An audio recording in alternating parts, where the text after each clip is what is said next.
안녕하세요. 이렇다 140회 시작하도록 하겠습니다. 저는 마돈나입니다. 저는 김찬희쌤입니다. 저는 알파조입니다. 예, 알파전님 오늘 어떤 주제 가지고 오셨어요? 오늘 사실은 올해 여름이 작년 여름처럼 엄청나게 더울 거다라고 예상을 해가지고 전기 요금 또 논란이 크게 이슈화 될 수 있겠구나 이제 이 생각을 했었거든요. 근데 의외로 이번 여름이 그다지 덥진 않았어요. 작년에. 우리나라는 안 덥죠. 딴 데가 덥죠. 딴 데가.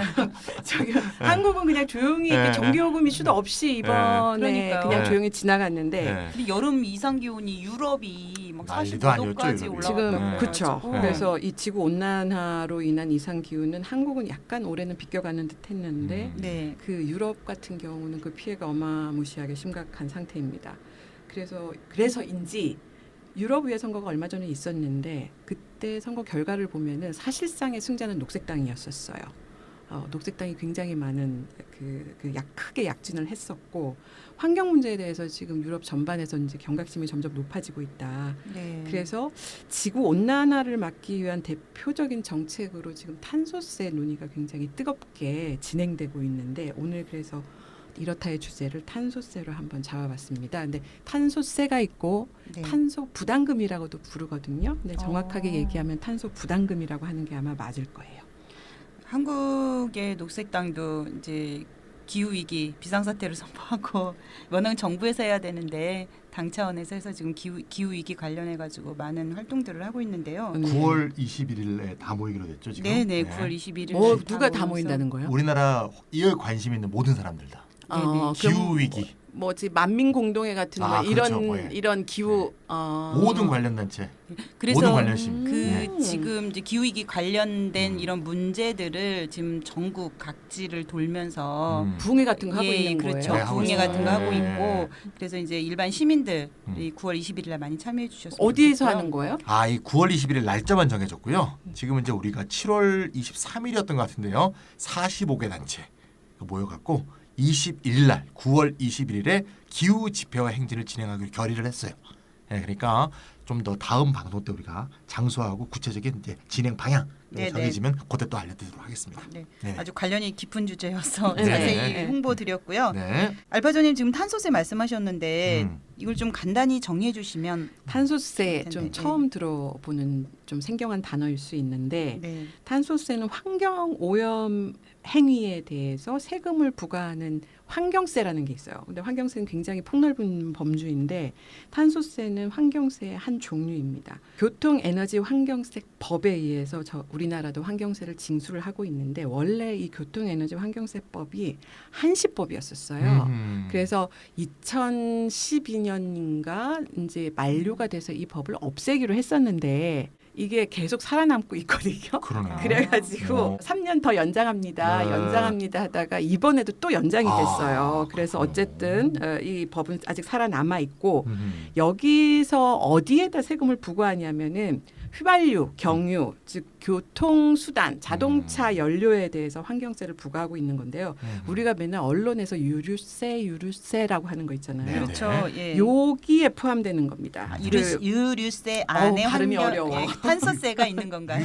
아니요, 탄소세는 이거랑 다른 거예요. 근데 다르고요. 이제 예. 환경세라는 게 있고 환경세는 네네. 굉장히 그 넓은 범주고 탄소세는 네. 그 중에 하나다. 근데 탄소세라고 하는 거는 탄소 배출에 대해서 직접 과세를 하는 거예요. 탄소 배출량에 대해서 그 배출량을 기준으로 그 과세를 하는 건데 네. 에너지세는 에너지 자체에 대해서 세금을 과세를 하는 거라서 조금 달라요. 그리고 나중에도 좀 더 얘기가 나올 텐데 어쨌든 에너지세는 우리가 휘발유, 경유라고 해 에너지 종류의 세금을 부여하는 건데 분명히 여기도 이산화탄소가 배출이 될 거 아니에요. 그렇죠. 그런데 탄소세는 보다 직접적으로 뭐가 됐든 연료가 네네. 뭐가 됐든 이산화탄소 배출되는 것에 대해서 그 양을 기준으로 이산화탄소량을 기준으로 과세하는 거다. 이제 이 차이가 있고 우리나라 같은 경우에는 유류세 때문에 사람들이 굉장히 흥분하고 그다음에 대통령 선거 때마다 단골로 등장하는 공약이 유류세 인하입니다. 그만큼 환경세가 정치적으로 이제 민감한 이슈라는 사실을 보여준다고 할 수가 있죠. 저도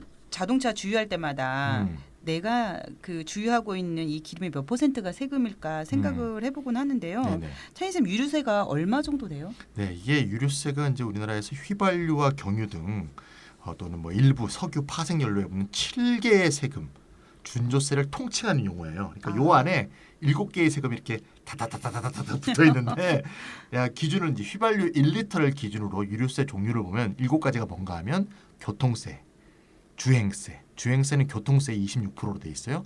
교육세, 또 교통세의 15%, 또 부가가치세 세율 10%죠. 네. 개별 소비세, 관세 이렇게 따르르 붙는 거로 통칭해서 이제 유류세라고 하는데 네. 뭐 LPG라든가 부탄연료면 여기에 또 판매 부가금이 더 부과되고요. 대충 유류세가 휘발유 소비자 판매 가격의 60% 정도가 된다라고 이제 추정되고 있습니다. 예, 엄청나다. 엄청나죠. 예. 아니 그러면 예. 유가 변동에 따라서 유류세도 좀 커졌다가 작아졌다 이렇게 하겠네요? 아닙니다. 예. 아니에요. 휘발유 네, 네. 아, 휘발유 1리터 값에 네. 가장 큰 몫을 차지하는 건 이제 교통세인데 네. 교통세가 정액제예요. 정액제. 아. 딱 현재 529원으로 딱 돼 있어요. 휘발유는.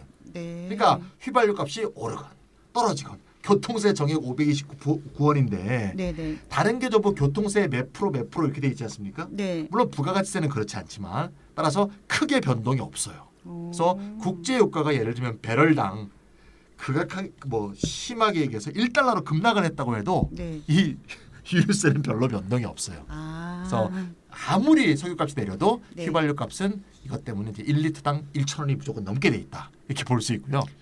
아니 그래서 절대 1,000원 이상 떨어지지 않습니다. 아니 예, 뉴스에 예, 예. 저 휘발유값 내렸다. 배보다 배꼽이 크다는 게 그 말이죠. 예, 내렸다 그래도 예, 예. 거의 뭐 우리가 피부로 느낀 적은 네, 네. 없었거든요. 네, 좀 그래서 그렇구나. 특이한 세금입니다. 네. 예, 정부가 이제 유가 급등에 대한 대책으로 이제 한시적으로 이제 유류세를 15% 인하했었습니다. 언젠가 하면 18년 11월 6일부터 19년 5월 6일까지 요때 그래서 기름값이 좀 떨어졌었잖아요.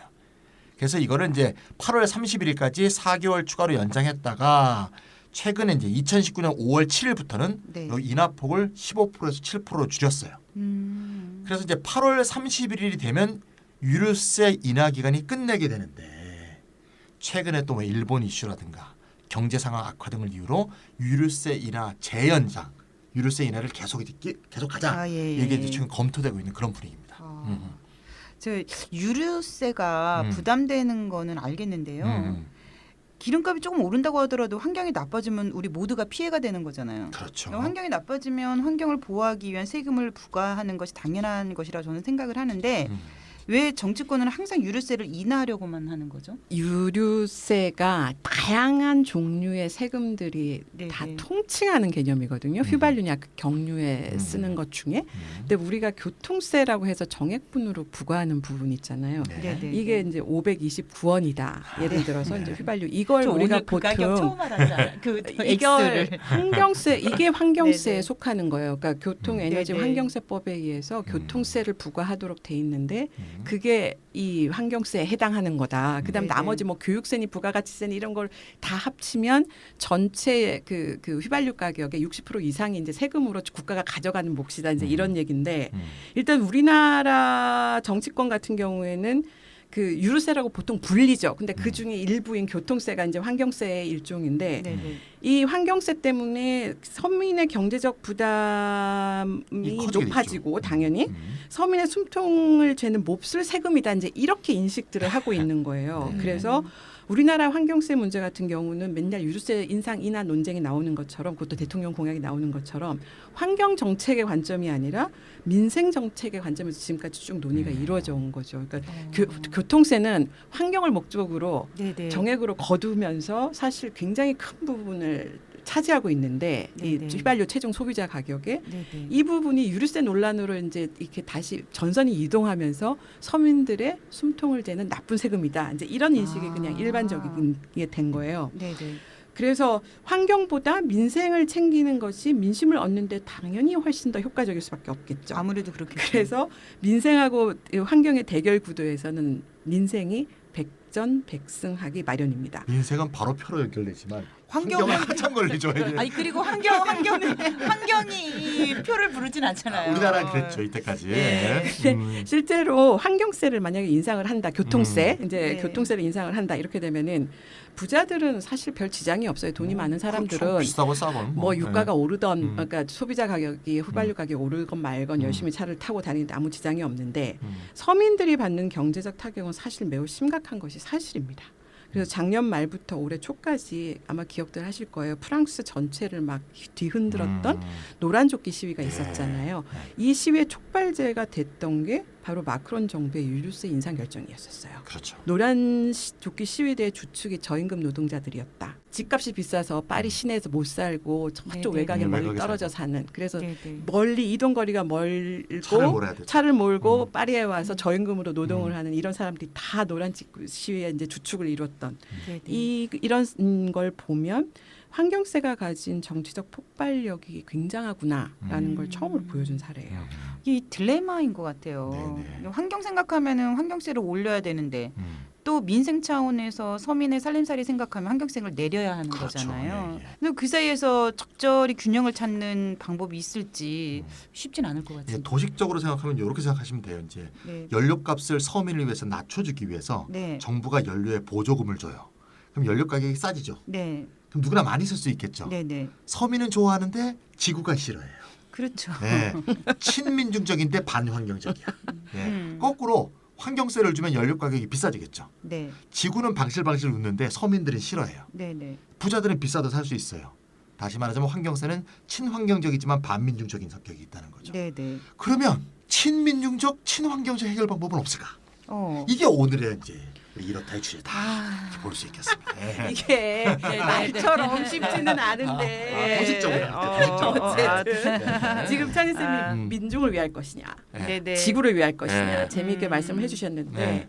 그 프랑스 노란집기 시가 그 지점을 제대로 보여준 거죠. 우리가 그런 선택지에 지금 놓여 있다 이런 상황에 그 노란조끼 시위가 보여주는 과거와는 다르게 탄소세를 둘러싼 갈등 양상이 굉장히 독특하게 드러난 케이스였어요. 지금까지는 환경보호의 가치하고 산업계의 이익이 서로 대립하고 갈등하는 거였어요. 그렇죠. 지금까지 환경세를 높이자 네네. 아니면 탄소세를 높이자 이랬을 때 대립전선의 중심축이 한편에는 환경보호의 가치를 지향하는 환경운동 단체들 아니면 그 뭐 녹색당 같은 그런 정당들 한쪽에서는 에너지를 굉장히 많이 사용하는 산업계 이제 이렇게 이익 갈등의 대립전선이 형성돼 있었는데 이제는 환경보호의 가치와 빈곤 계층의 생존권의 충돌이라는 대립전선이 새롭게 등장을 한 그렇죠. 거예요.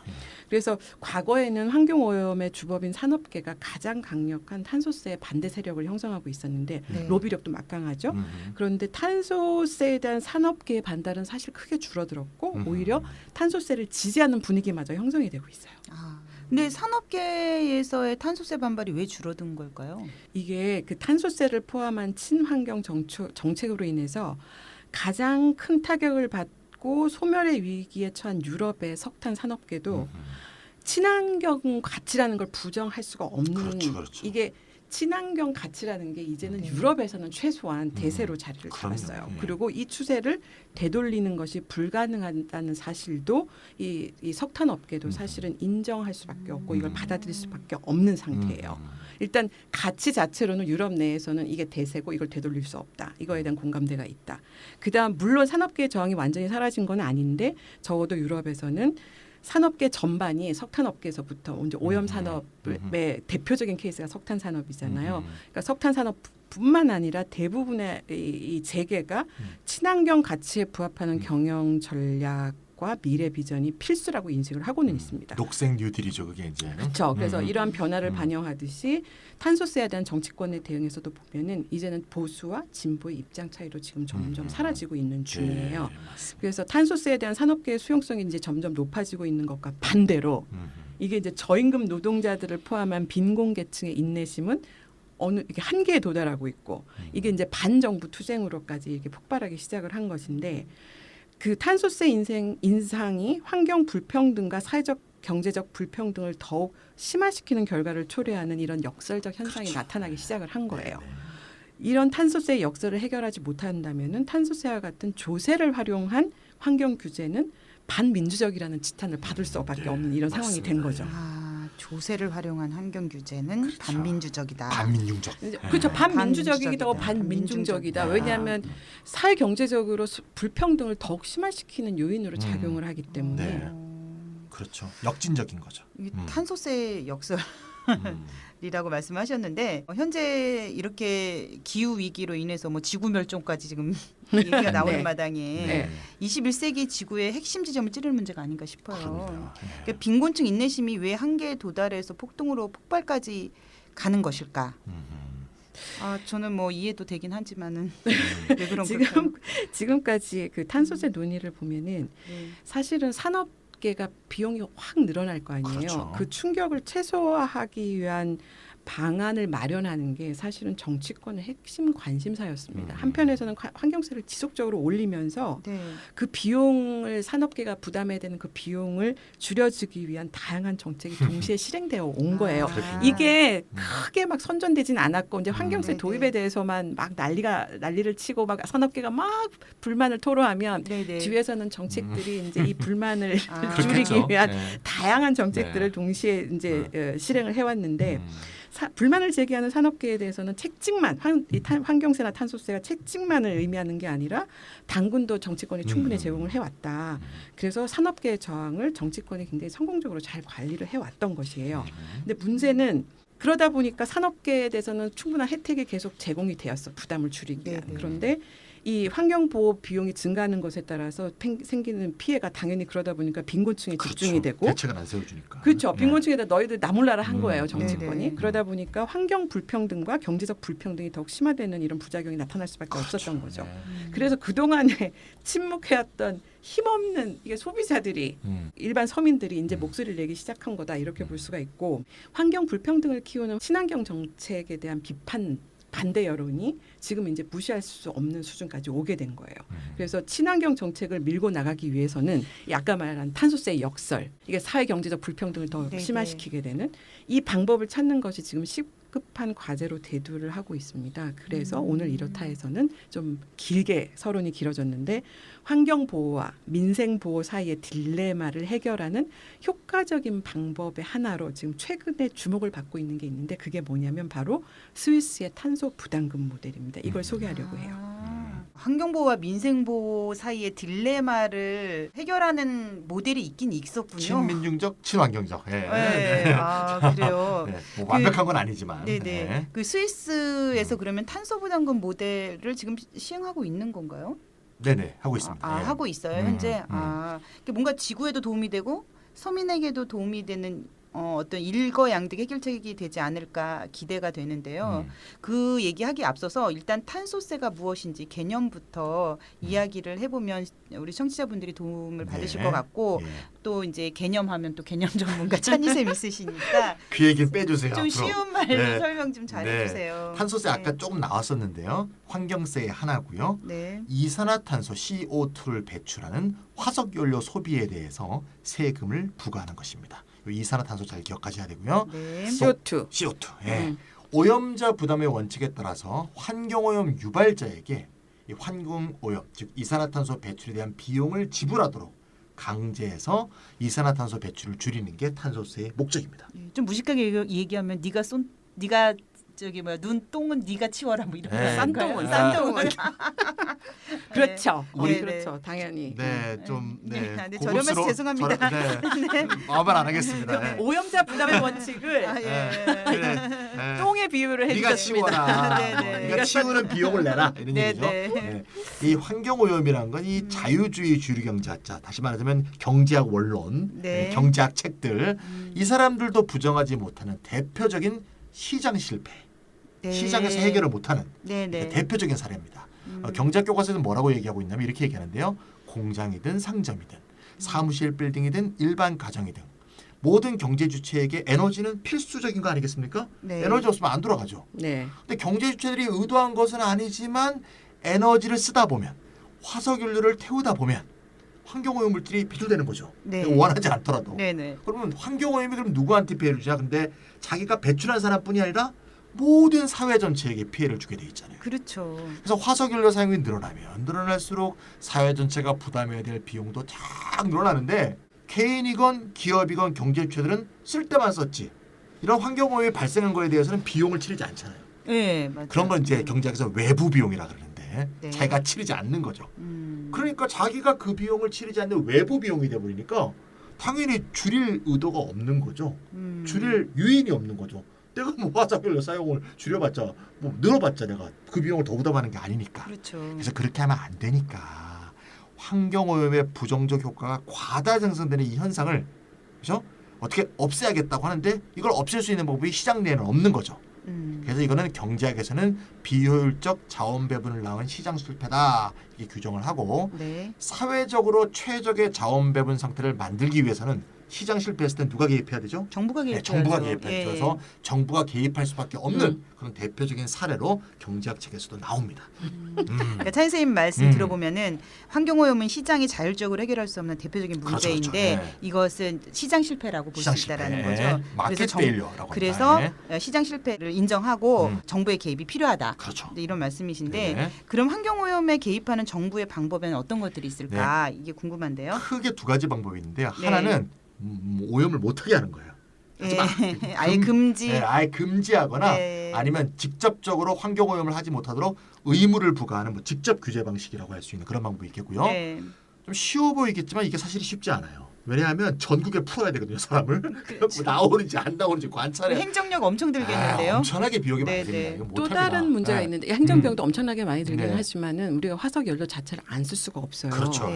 네. 일본 이게 뭐 맞습니다. 경제를 아직은. 뭐 네. 지나치게 뭐 과다하게 생산하는 문제 이거랑 아무 상관없이 일상적으로 우리가 에너지를 쓸 수밖에 없기 때문에 네네. 일반적으로 금지만을 가지고서는 이 환경 문제를 제대로 접근할 수는 없어요. 네. 그럴 것 같아요. 그래서 이제 다른 방법으로는 그렇죠. 네. 다른 정부가 방법이 필요한 개입을 거예요. 하긴 하는데 네. 시장을 활용해서 네. 시장 원리를 활용해서 정부가 개입하는 거죠. 아까 제가 외부 비용 말씀드렸잖아요. 네네. 외부 비용인 걸 내부 비용으로 바꿔버리는 거예요. 그러니까 부정적인 외부 효과인 환경오염이 발생한 거에 대해서 가격을 네네네. 책정해서 네네. 그걸 유발한 사람이 비용을 지불하게 해버리는 거죠. 예. 그래서 기업이든 가정이든 화석연료 소비자가 부담하지 않았던 환경오염의 비용을 지불하도록 하게 해서 네. 화석연료 소비를 줄이도록 하는 네네. 동기를 부여해서 결과적으로 화석연료 소비량을 줄일 수 있게 한다면 이것이야말로 시장 친화적 방법이 아닌가 네. 이렇게 이제 경제학에서는 생각하고 있고요. 근데 말은 쉬운데 또 가격 책정하고 이런 것도 진짜 아, 힘들긴 어렵죠. 하겠다. 굉장히 어렵죠. 이제 연구를 해야 되죠. 네네. 그래서 이제 환경오염 유발자가 지불해야 되는 이제 비용 부담은 이제 어떻게 이제 비용 부담을 이제 해서 돈이 모이지 않겠습니까? 네. 이런 이제 이산화탄소를 배출을 줄이거나 억제하는 친환경 기술 개발 이런 것에 쓰일 수도 있고요. 네. 어쨌건 간에 주류 경제학에서는 이 방식이 좋다고 보는 거죠. 왜냐하면 시장 기능을 무시하지 않은 것이고 네. 뭔가 그런 걸 무시하지 않으면서 하는 개입이기 때문에 이런 종류의 시장 실패에 대해서는 가장 좋은 효과적 개입 방법이다 이렇게 보는 거고요. 그래서 정부가 개입하더라도 시장 기능을 활용하는 시장 친화적 방식이 효율적이다. 이렇게 경제학에서는 보고 있습니다. 제가 생각하기에는 정부가 직접 금지하거나 규제를 하는 것은 좀 권위주의적인 방식이라고 그렇죠. 생각을 하는데요. 네. 정부가 개입하더라도 시장 기능을 활용하여 개입하는 비용 부담 방식이 주류 경제학에서 좋아한다 이런 네, 말씀이신 좋아하는 거죠. 방식이죠. 예. 좋아하는. 네. 자, 그러면 이 시장 친화적 개입 방식에 대해서 좀 더 알아봐야 할 것 같은데요. 네. 어떻게 하는 거죠? 예. 이 경제학에서 시장 친화적인 방법이라고 얘기하지는 않는데 아, 그래요? 뭐라고 얘기하냐면 시장 기반 아하. 기반. 시장에 기반하고 있대. 왜냐하면은 마켓 베이스드. 환경 오염이라고 음. 하는 걸 우리가 시장에서 거래할 수 있는 가격을 가진 네네네. 상품이라고 할 수는 없잖아요. 네, 근데 네. 어쨌든 시장 기반 방식이다 이제 이렇게 이 얘기를 시장 하는데 친화와 기반이 단어 하나 차이인데 확 어쩜 느낌이 이렇게 좀- 느낌이 네, 다를까요? 네. 프레이밍이죠, 프레이밍. 아, 그러네요. 그래서 어쨌든 시장 기반이라고 하든 시장의 가격 원리를 적극적으로 활용하자라는 의미이기 때문에 저는 시장 친화적이라고 표현을 해도 무방하다고 생각을 하는데 네. 경제학자들은 어쨌든 시장 기반이라는 표현을 씁니다. 이 시장 가격 원리를 활용을 해서 소비량을 조절할 수 있다 이제 이렇게 생각을 하는 건데 그게 조절하는 방법이 뭐가 가격을 매기는 방법이 뭐가 있냐면은 탄소세 같이 세금을 부과하는 거예요. 가격이 매겨지는 거예요. 우리가 아까 에너지세 부과한 거잖아요. 그거 똑같아요. 동일해요. 동일한 맥락이에요. 우리가 원래 에너지세 안 거두다가 거두기 시작한 건 뭐냐면은 그만큼 연료를 비싸게 만드는 거예요. 그래서 이거는 사회적 비용, 환경 오염이라는 사회적 비용을 계산해서 세금을 부과한 거예요. 그게 탄소세라는 방법이 하나 있고 그다음에 탄소 배출권 거래 제도라는 게 있습니다. 이 두 가지 방법이 있는데 탄소세는 좀 전에 말씀드린 것처럼 환경오염의 사회적 비용을 조세의 형태로 화폐화한 거예요. 눈에 보이게 만든 거예요. 원래 환경오염은 가치를 가진 것도 아니고 가격도 없는 거고 눈에 보이지도 않는데 조세를 통해 가지고 이걸 눈에 보이게 했고 화폐 가치를 가지게 해서 가격을 붙여버린 거죠.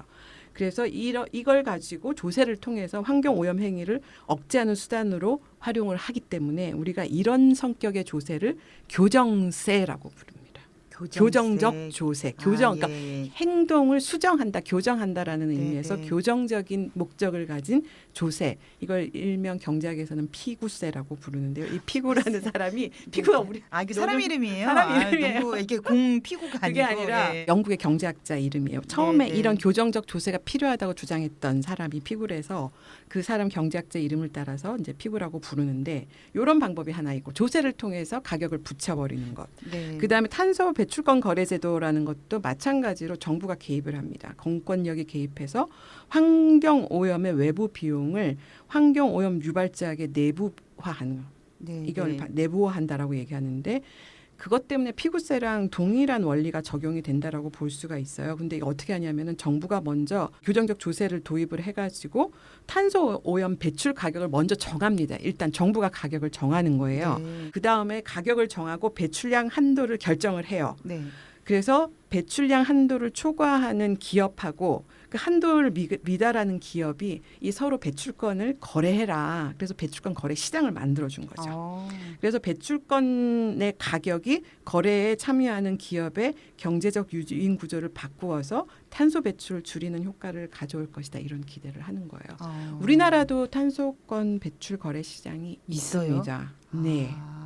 그러니까 알파조님 설명 들어보면 탄소세는 환경오염에 정부가 조세 형태로 비용을 청구하는 것이라는 것이고 네. 탄소 배출권 거래제도는 환경오염 한도를 넘은 기업이 시장에서 배출권을 구매하게 해서 네. 비용을 부담하게 한다 이런 방식이라는 네. 거네요. 네. 그러면 지금 실제로 실행되고 있는 방식인가요? 그렇죠. 아까 한국에서도 실행되고 있다고 얘기를 했는데 네. 한국도 있지만 사실은 이런 탄소세하고 탄소 배출권 거래제도 모두 사실은 유럽을 중심으로 가장 먼저 시행됐고 가장 많이 운영이 되고 있는데 탄소세를 도입한 나라를 보면은 제일 처음으로 1990년도 1월에 핀란드가 처음으로 탄소세라는 걸 도입을 했고 네. 같은 해 후반기에 가서 폴란드가 도입을 합니다. 그에 네네. 이어가지고 네덜란드가 1990년 2월, 그 다음에 노르웨이가 91년 1월, 그 다음에 스웨덴이 91년 1월, 덴마크가 92년 5월. 네. 그러니까 북유럽 국가에서 지금 90년대 초반에 다 일찌감치 탄소세를 도입을 했고요. 네. 이게 왜 그랬냐면은 1991년 12월 당시에 유럽 공동체였죠. 이씨 에너지 환경 강요 회의가 탄소세 도입 방안에 대한 합의를 보았습니다. 당시에 이미. 그리고 1992년에는 다 아시다시피 유엔 차원에서 세계 기후 협약 리오 협약이라는 게 체결이 됐죠. 네. 그래서 네. 선진국을 중심으로 해서 온실가스 감축을 위한 국제적 협력이 이때부터 본격화되기 시작했는데 이 과정에서 다른 EU 국가들도 탄소세를 도입하기 시작을 해서 현재 유럽의 12개 국가가 탄소세를 시행을 하고 있습니다. 근데 나라마다 방식도 다르고 탄소세 수준도 다 달라서 천차만별인데 스웨덴의 탄소세는 예를 들어서 1톤당 114유로예요. 가장 높아요. 그런데 아까 얘기했지만 탄소세는 환경세랑 다르게 네. 이산화탄소 CO2 배출량 네네. 그래서 1톤 이산화탄소 배출 1톤당 얼마 이렇게 탄소세가 많이 매겨져요. 네네. 그래서 스웨덴의 탄소세는 CO2 1톤당 114유로 가장 높은데 탄소세 배출권 거래제도가 적용되지 않는 모든 화석 연료에 부과세가 되고 있고 폴란드는 1유로밖에 안 돼요. 너무 차이가 많이 1톤당 나네요. 1유로. 그다음에 에스토니아는 1톤당 2유로. 네. 라트비아는 5유로. 이런 식으로 어. 동유럽 국가는 굉장히 낮은 네. 수준이고 영국이 CO2 1톤당 22유로. 그다음에 덴마크, 아일랜드가 다 똑같이 네네. 25유로. 그다음에 프랑스가 45유로. 그다음에 노르웨이가 51유로, 핀란드가 네. 62유로 이렇게 있습니다. 아니 근데 우리가 방송할 때마다 느끼는 건데요. 복지면 복지, 경제면 경제, 환경이면 환경. 선진적인 나라들 국가명이 다 겹쳐요. 그러니까 그게- 선진적이다라고 하는 나라들이 그런 참 왠지 슬프네요. 이게 역시 북유럽 국가들 탄소세 수준이 높은 편이네요. 동유럽에 비하면은. 그러면 탄소 배출권 제도도 많은 나라에서 시행되고 있나요? 탄소 배출권 거래 제도는 사실은 탄소세보다 훨씬 더 시장 친화적인데 네. 그렇기 때문에 네. 그러니까 가격을 국가가 정해주고 이거를 시장 기업들 간에 네. 시장의 거래에서 진짜 탄소 네, 네. 그 배출권을 시장에서 진짜 상품처럼 거래를 하니까 네. 더 많은 국가에서 사실은 시행이 되고 있어요. 그래서 EU뿐만 아니라 아까도 말씀드렸던 한국도 하고 있고 네. 미국, 중국, 일본 등에서 지금 탄소 배출권 거래 제도를 도입해서 지금 시행을 하고 있는데 이 일본, 중국, 한국 그 다음에 미국은 우리 다 아는 파리 의정서 기후 협약이 있잖아요. 네, 네. 여기 온실가스 의무 감축에 대해서 이걸 국제적으로 구속력을 갖도록 해야 된다라는 요구가 있었는데 그거에 대해서 모두 반대했던 나라들입니다. 창피합니다. 이런 나라들도 어쨌든 탄소 배출권 거래 제도는 도입을 했습니다. 네. 그래서 그 이유는 뭐 당연히 모든 나라에 앞서서 2005년도에 이미 탄소 배출권 거래 제도를 세계 최초로 도입을 해서 시행을 하고 있고 네. 총 유럽에 있는 31개국 그러니까 28개의 EU 회원국에다가 플러스 아이슬란드, 리히텐슈타인, 노르웨이 3개 비회원 국가가 같이 들어가 있고 배출권 거래 제도에 지금 참여를 하고 있고요. 우리나라의 경우에는 2012년 말 온실가스 배출권의 할당 및 거래에 관한 법률이 드디어 제정이 됩니다. 이때면은 이명박 말기였고 2015년 1월 박근혜 때 한국거래소에서 네. 배출권 거래 시장과 함께 본격적인 시행에 들어갔습니다. 아, 그럼 한국은 탄소세는 없고 탄소 배출권 거래 시장이 시작됐다 네. 이렇게 이해하면 되는 거예요. 네. 그럼 앞에서 한국에는 유류세가 있다고 말씀하셨는데요. 이거는 탄소세하고는 상관이 없는 건지, 그러니까 유류세와 탄소세가 뭐가 다른지 우리나라 상황이 좀 궁금하거든요. 네, 우리나라는 말이죠. 아직 탄소세가 없고요. 대신 이제 에너지세, 아까 우리가 유류세라고도 했죠. 네. 유류세는 이제 에너지세 일종이라고 볼 수 있는데, 요게 이제 있는 거죠. 여러 번 이제 말했지만 이제 다시 한번 정리하면 탄소세는 이산화탄소 배출량이 과세 기준인데, 네. 에너지세란 건 에너지 발열량을 기준으로 해서 과세되는 거니까 관계는 있죠. 에너지가 발열하면 이산화탄소로 나오겠지만 네, 이거 네. 직접 연관성은 없는 거죠. 예, 그러니까 좀 다른 각도의 환경세다 이렇게 보시면 되겠고요. 우리나라 에너지세가 굉장히 복잡해요. 아까도 그 유류세가 7개 네, 짬짬이 맞아요. 합참이라 그랬잖아요. 그래서 아무도 이해 못해요. 예, 그래서 이게 담당자도 물어봐도 잘 모를 것 같아요. 아마. 그래서 정신없어요. 복잡해가지고. 제가 며칠 전에 국민연금에 대해서 공부를 해야 될 것 같아서 국민연금 네. 관련 이 공무원한테 전화했더니 자기들도 계산을 잘 못하더라고요. 뭐야 그런 거죠. 그러니까요. 우리나라 세금이나 복지제도나 다 그래요. 예. 이거 바꿔야 돼요. 네. 세금제도 간편화해야 돼요. 네, 이거 간단하게. 단순화해야 돼요. 네, 그래야지 알 수 있죠. 이게 이제 아까 얘기했던 이제 교통 에너지 환경세 이게 93년에 도입이 돼서 2011년에 없어질 뻔하다가 안 없어지고 지금도 있는. 네. 계속 없애라고 이제 얘기하고 있는 거죠. 요게 뭔가 하면 이제 일종의 목적세라고 볼 수 있는데 교통 에너지 환경세법이 정한 목적에서만 이렇게 거둔 돈을 쓸 수가 있어요. 네. 근데 이름 자체가 좀 특이하죠? 교통. 에너지세만 있는 게 아니고 교통이 제일 앞에 있어요. 네. 원래 이름이 교통? 교통세. 네. 1993년도에 그렇죠. 이름이 아. 교통세였었어요. 네. 이제 에너지 환경이 갖다 붙은 거죠. 예. 네. 그러니까 주요 목적이 뭐냐? 목적세리가 목적이 중요하죠. 네. 도로, 도시철도 및 교통시설의 확충, 대중교통 육성을 위한 사업, 에너지 및 지원 관련 사업, 자원. 예, 환경의 보존과 개선을 위한 사업 이게 재원학부가 목적이니까 주 목적이 환경보호가 아니고요. 네. 정부의 교통 관련 사업 경비를 충당하기 위한 재원 마련이다 이렇게 볼 수 있으니까 네, 네. 사실 에너지세는 환경세여야 되는데 네네. 우리나라의 에너지세는 환경세라기보다는 교통세다 원래 이름대로 이렇게 그러니까 말하는 게 교통 맞습니다. 에너지 환경세 걷어가지고 네. 사실 환경 개선에 쓰는 돈이 아니라 주로 네. 뭐 도로 깔고 도로 뭐 깔고, 이런 네. 거 아니에요. 네.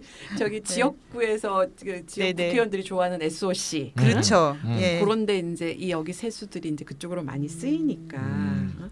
그래서 이제 이거를 목적세를 폐지하자. 네, 네. 이런 얘기들이 굉장히 환경 단체들도 이런 맞습니다. 주장들을 많이 했던 거죠. 예. 그리고 이제 아까 이제 유류세라고 할 때 7개 중에서 하나가 이제 개별 소비세였는데 네. 한국에는 이제 휘발유, 경유, 등유 같은 거에는 또 개별 소비세가 붙어요. 개별 소비세는 또 뭔가 하면 이게 부가가치세하고 좀 다른데 네네. 부가가치세는 이게 세율이 단일하지 않습니까? 그렇죠. 그것도 이제 간접 쓰다 보니까 사실 없는 사람이 더 부담하는 셈이죠. 그렇죠. 뭐 수입 대비. 네, 그렇죠. 수입 대비 많이 부담해서 이제 역진적이라고 하는데 네네. 요거를 이제 해결하기 위해서 특별 소비상을 만들었거든요. 그렇지. 네네네. 개별 이제 소비세. 특별 소비세라는 건 이제 사치성 소비품목은 중과세를 하겠다. 네. 세율을 더 높이겠다. 네네. 그래서 근데 여기가 이제 나중에 이제 이름이 개별소비세로 바뀌었어요. 특소세 요즘에 특소세 개별세, 네. 개소세가 된 거지. 개소세. 아, 저 오늘 처음 네. 알았어. 저 네. 특소세로만 계속 생각하고 있었거든요. 그게 그거, 그게 개소세입니다. 아하, 그렇군요. 2008년도에 바뀌었는데 예. 개소세에 적용되는 물품이 어떤 게 있냐면 이제 네. 사실 사치품도 있어요. 보석, 귀금속, 무피, 네네. 그렇죠. 네. 오락용품, 네. 술도 아닌가? 주류? 주류도 들어가나 개소세 모르겠어요. 들어갈 걸요. 예. 고급 사진기, 위스키 위스키 이런 같은 거. 거, 예. 자동차 휘발유, 경유 등유, 자동차도 네네. 있어요. 예. 그 다음에 장소에도 부과가 되는데요. 경마장, 아, 골프장, 네. 카시노, 오. 예, 유흥주점 이런 거는 음. 사치성이니까 네네. 부과가 됩니다. 그러니까 사치하면 나쁜 거니까 벌을 준다라는 의미로 네. 우리나라가 개소세를 부과하고 있는 거네. 근데 거기에 휘발유 경유까지 좀 들어 있으니까 네네. 조금 사실 안 맞죠, 사실. 시대가 안 맞아요. 좀 안 맞긴 아니 하죠. 어떻게 휘발유, 경유, 등유 같은 거에 개소세가 부과된? 그러니까 확실하게 환경세로 가야 되는데 이것도 네, 아니고 네. 조금 이상하게 그렇지. 됐습니다. 그러니까 네. 이것도 이제 괜히 음. 세금 구조만 내부적으로 그렇죠. 복잡할 뿐인데 이건 환경세로 다 통합하는 게 맞겠죠. 네. 그럴 것 근데 이제 같아요. 재밌는 게 네. 이게 LNG가 있잖아요. 네. LNG가 있는데 똑같은 LNG라도 용도에 따라서 개별 서비스율이 다 달라. 아 그래요? 쓰는 네. 용도에 따라서요? 이게 되게 웃겨요. 남방에 주로 사용되는 도스가스용 LNG의 개별 서비스는 네. 1kg당 현재 42원. 반면에 전력 발전용 LNG 개별 서비스는 1kg당 60원. 조금 더 비싸네요. 예, 이었다가 네. 아 이었다가 잘 들어야 돼. 네네. 18년에 12월로 대폭 싸졌어요. 오 마이 갓. 경제 부흥을 해야 된다고. 아. 그래서 또 뭐 LNG가 석탄에 비해서는 이제 뭐 미세먼지 배출량이나 예. CO2 배출량 이런 게 훨씬 적죠. 네네. 여기가 이제 LNG의 개소세 인하의 이유였습니다. 당시 정부가 아 들었던. 왠지 시장 친화적인 것 전기요금 같아. 난리 났을 때 아, 진짜. 개입하는 거예요. 이게 정부가. 그런 그런 식으로. 거예요. 그러니까 아. 작년에 너무 더워가지고 난리 네네. 났었잖아요. 네네. 겨울에 추워가지고 난리 나고 막 음. 저기 뭐야 그 전력이 중단되고 막 공급이 중단되고 이런 사태들이 막 있을 때 이럴 때 이거를 네네네. 갖다가 저기 1kg당 60원짜리를 10원으로 그냥 팍 내려버린 거죠. 아. 작년에 문재인 정부가. 그러니까 정부가 이렇게 화석연료의 이 개별 서비스율을 이렇게 높였다, 낮췄다 이렇게 하면서 용도별로 차등화시켜서 에너지 공급 가격의 조정 수단으로 사용하는 거죠. 그렇죠. 아하. 네. 응. 그래서 우리나라의 이 난방용 화석연료 개소세, 개별 소비세는 스위스의 CO2 부담금 아까 얘기했죠. 이거는 비교가 안 될 정도로 전반적 수준이 낮아요. 비교를 해보면 네네. 스위스에서 가스 난방 탄소 부담금은 1kg당 대략 한국 돈으로 환산하면 300원 정도가 됩니다. 아. 근데 우리나라 도시가스 개별 소비세는 42원이니까 거의 그럼 차이가 엄청나네요. 7배보다 더 많다. 아. 물론 뭐 물가 지수도 감안해야겠지만 그렇더라도 엄청난 차이가 발생한다는 걸 우리가 알 수가 있습니다. 한국이 역시 이런 데는 세금이 훨씬 적네요. 이런 데는 작아요. 예. 산업이 중요하지 환경이 안 중요한 거죠. 아직. 예. 자, 그럼 이제 한국 얘기도 했는데 음. 오늘 원래 주제인 스위스 얘기를 좀 해봐야 될 것 같아요. 스위스도 탄소세를 계속 부과해 왔나요? 스위스가 탄소세를 도입한 게 네. 2008년도 1월이었었어요. 다른 그 유럽 국가들에 비해서는 좀 늦게 도입했다라고 볼 수는 있는데 난방용 화석 연료에 이산화탄소 부담금을 갖다가 이렇게 부과를 하고 있는 중입니다. 그러니까 다른 나라들도 보면은 부과 대상을 국가별로 다 따로 그러니까 다 달라요. 화석 연료가 네네. 자동차하고 네. 그다음에 전기 발전용하고 난방용하고가 크게 세 가지가 가장 일상적으로 이게 많이 쓰이는 그 항목이고 네. 소비처고 그게 차지하는 비중이 대부분인데 어디에다가 나라별로 이 탄소세를 부과하느냐는 다 달라요. 근데 이제 스위스 같은 경우에는 이 모든 데 다 부과하는 게 아니라 난방용 화석 연료에만 이 탄소 부담금을 부과를 하고 있는데 세금이라고 명칭을 부르지는 않습니다. 그냥 부담금이라고요? 얘기를 합니다. 그렇군요. 근데 부담금하고 세금하고 무슨 차이가 있어요? 라고 딱 질문이 나올 수가 있는데 하려고 했는데 둘 다 돈이죠 뭐. 사실은 국가가 네. 우리 주머니에서 강제로 가져가는 돈이라는 점에서는 사실 똑같아요. 국가가 강제로 징수하는 돈이죠. 국민들한테. 그래서 옛날에 전기요금을 전기세라고도 요즘도 많은 사람들이 전기세라고 하죠. 전기세라고도 예. 부르죠. 예. 맞아요. 전기세라고 하잖아. 아니, 전기요금이 맞아요. 요금이 왜냐하면은 내가 이용한 것에 대한 이용료를 이용료를 부담하기 내는 때문에 거니까, 예. 이용 요금이라서 사실은 네네네. 세금은 아니에요. 근데 그렇지. 우리 그러니까 소비자의 입장에서는 정부가 강제로 가져가니까 이걸 세금이라고 세금이라고 생각을 생각하는 하고 있고 신기하죠. 그 다음에 예전에 네. 또 왜 그랬냐면 한전이 국가 기업이었어요. 그렇죠. 공기업이었어요. 그렇죠. 그러니까 아. 국가가 가져가니까 이걸 세금이라고 그냥 사람들이 그냥 불러버린 건데 사실은 세금은 아니죠. 시청료라고 하지 시청세라고는 안 했는데. 맞아. 그래서 아마 현전이 국가기업이어서 공기업에서 그랬을 가능성이 있는데 네네네. 어쨌든 세금이라고 하든 부담금이라고 하든 납부하는 네. 사람들 입장에서 국민의 입장에서는 세금과 부담금의 차이를 사실 느끼지는 못합니다. 그냥 어차피 내 주머니에서 가져가는 거기 때문에 네, 그렇지만 세금과 부담금은 엄밀히 다른 범주인데요. 세금의 목적은 한마디로 뭐냐면은 나라 살림을 하는데 필요한 재원을 조달하기 위해서 그 어떤 반대 국부 없이 국민으로부터 일반 국민으로부터 강제 징수하는 거야. 반대 국부 없어요. 그러니까 예를 들면 우리가 전기세가 왜 전기세가 아니냐면은 우리는 반대 국부를 얻잖아요. 전기를 전기라고 주죠. 하는. 네, 그렇죠. 국가가 하든 누가 하든 서비스가 제공이 되면 그거에 네네. 대해서 우리가 이용료를 그러니까 그 반대 국부를 얻기 때문에 강제로 돈을 가져간다 하고 할 때 세금은 아무런 반대 국부 없이 가져가는 거고 그 점에 있어서 차이가 있어요. 그 이용 요금을 내는 경우에는. 근데 부담금이라고 하는 건 뭐냐면 일반 세금과는 달리 일상적인 그 나라 살림이 아니고 네. 부담금을 징수하는 특정한 목적이 반드시 있어야 돼요. 그렇죠. 그래서 부담금의 교정적인 목적, 부담금은 어떤 경제 주체의 행위를 바꾸려고 하는 거예요. 그래서 교정한다라는 그런 교정적 목적이 있고 공익적 과제와 직접적으로 관련이 있는 이해 관계자들로 한정해서 강제 징수해요. 일반 국민들 전체를 대상으로 하지 않고 네. 일단 이 부담금을 부과해서 뭔가 그 경제 주체들의 행위를 바꾸겠다라고 하는 이런 목적이 있고 네. 그거랑 관련된 관계자들만 한정해서 징수한다. 이제 이 점에서 차이가 있다. 그래서 일상적인 재정 조달 수단 절대 아니어야 한다. 그 다음에 경제 주체에 바람직하지 못한 행위를 교정하는 것이 주 목적이다. 이 점에서는 피구세하고 내용적으로 큰 차이가 없어서 경제학자들은 부담금을 조세는 아니지만 조세랑 동일한 효과를 갖는 준조세다 이제 이렇게 얘기하는 거죠. 준조세. 그러니까 이게 세금, 그러니까 우리가 피구세라고 텍스라고 얘기는 네네. 하지만 사실은 이게 일반적인 의미의 세금은 아니라서 예. 준조세다라고 경제학자들이 보통 얘기를 합니다.